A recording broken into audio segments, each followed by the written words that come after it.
Nalazimo se u fitness centru Gibi Gip u Varaždinu. Evo, malo smo promijenili radnu atmosferu. Danas imamo jedan trening. Franjo, Dejan i ja. Grijali smo se na veslačkom ergometru, dalje slijedi program. Znači danas ćemo napraviti jedan kardio program. Visoko intenzivni trening. Evo, teretana je jako lijepa na ovim prostorima. Ja mislim da je ovo najveća teretana. Preko 1000 kvadrata imate. Znači prostor za weightlifting, prostor za powerlifting, prostor za kardio zona. Dakle, sve na jednom mjestu. Odlično. Idemo dalje.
Dakle, ovo je malo ozbiljni dio treninga gdje svaki od nas radi 2 vježbe.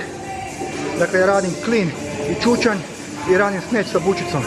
Dečki izvode svoje 2 vježbe. Dakle, deadlift i jerk.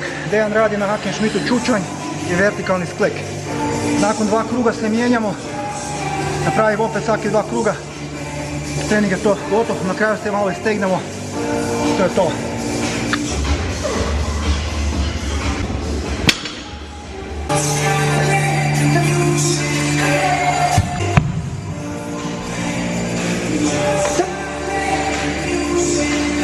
Dakle, da bi ovaj trening bio kvalitetan, trebamo prije treninga pre-workout.